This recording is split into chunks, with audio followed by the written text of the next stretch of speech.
મંત્રીશ્રીઓ ગુજરાતની સુસજ્જ સીમા નડાબેટની તામ્ર સ્મૃતિ ચિહ્નથી તેઓનું સ્વાગત કરવામાં આવશે।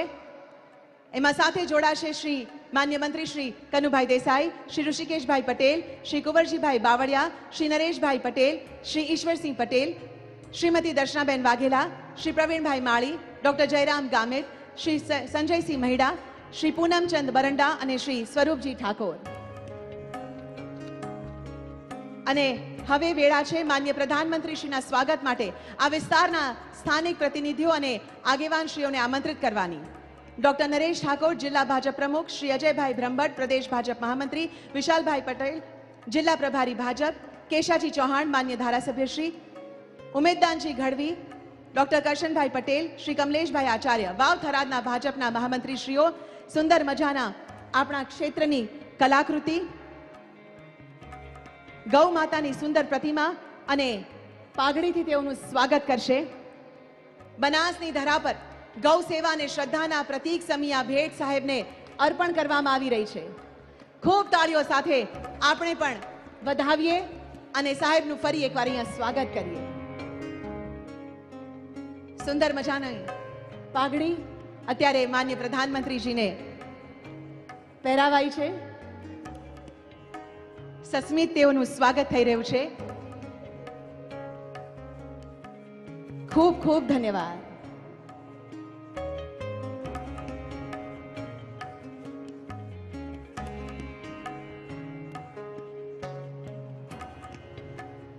સૌનો આભાર। સ્વાગત વિધિના આ સુંદર દોર બાદ હવે હું આજના આ મહત્વપૂર્ણ પ્રસંગે સ્વાગત પ્રવચન અને મંગલ શબ્દો પાઠવવા માટે ગુજરાતના યુવા અને ઉત્સાહી નાયબ મુખ્યમંત્રી માન્ય શ્રી હર્ષભાઈ સંઘવી સાહેબને વિનંતી કરું છું। આવો તાળીઓના નાદ સાથે તેઓને આવકારીએ।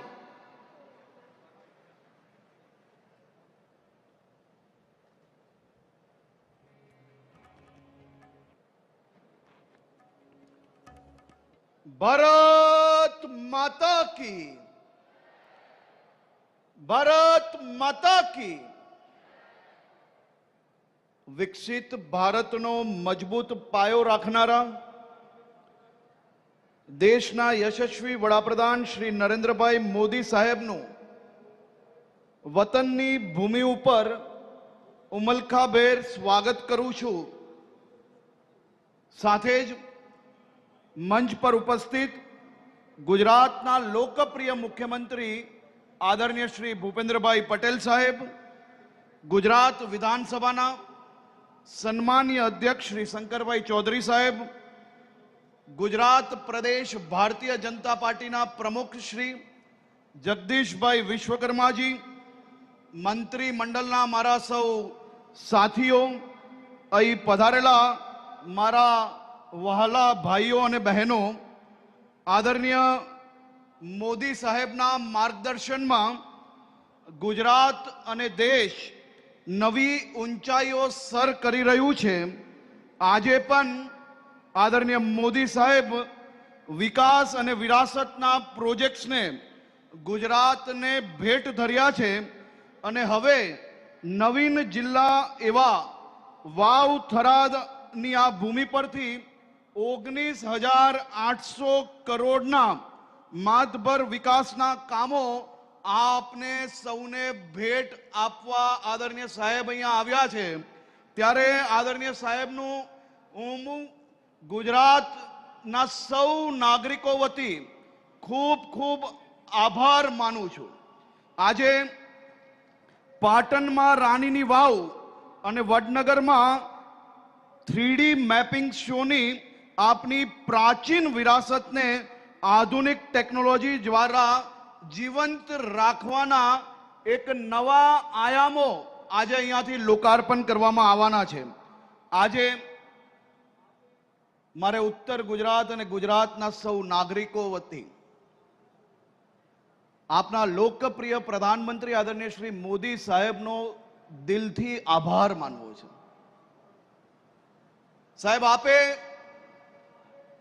આપના ગુજરાતના મુખ્યમંત્રી કાર્યકાળ દરમિયાન ગુજરાતના છેવાડાના ગામો સુધી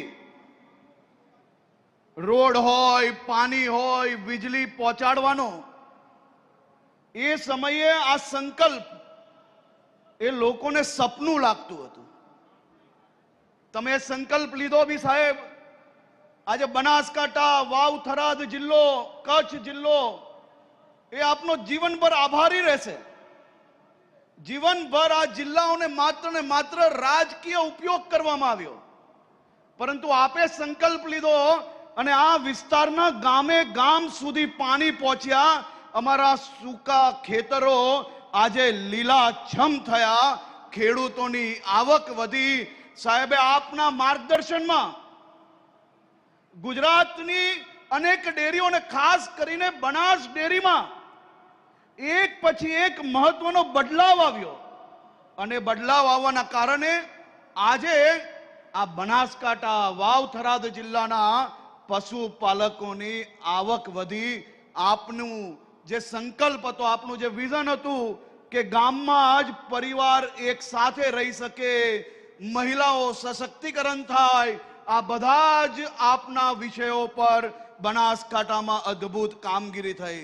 આજે મારે કહેવું છે કે આજના સમયે જ્યારે દુનિયાભરમાં ગામોથી શહેર તરફ લોકો વળી રહ્યા છે, ત્યારે આપના આ કાર્યના કારણે, આપની અથાગ મહેનતના કારણે આ ઉત્તર ગુજરાતના બનાસકાંઠા, વાવ, થરાદ જિલ્લામાં શહેરમાંથી વસ્તી પાછી ગામ તરફ વળવામાં કદાચ એશિયામાં નંબર 1 જિલ્લો એ આપણો મોટો બનાસકાંઠા જિલ્લો થઈ રહ્યો છે. 1947માં આપણે આઝાદી મળી ગઈ. આઝાદીના લડવૈયાઓએ અનેક સપના જોયા હતા. આઝાદીના વર્ષ વીતી જાય છે. 2014માં આ દેશને એક એવા વડાપ્રધાન મળે છે કે જેને આઝાદીના લડવૈયાઓના સપના એક પછી એક સાકાર કર્યા. આઝાદીમાં અનેક શહાદતોના સપના હતા કે મારા દેશના પ્રત્યેક નાગરિકો ઝૂંપડા, કાચા મકાનમાંથી પાકા મકાન તરફ વળશે. મારે આદરણીય મોદી સાહેબને આભાર માનવો છે કે આઝાદીના સમયના એક પછી એક બધા જ સપનાઓ 2014 થી આ દેશના પ્રત્યેક નાગરિકોને લાભ તરીકે મળી રહ્યા છે.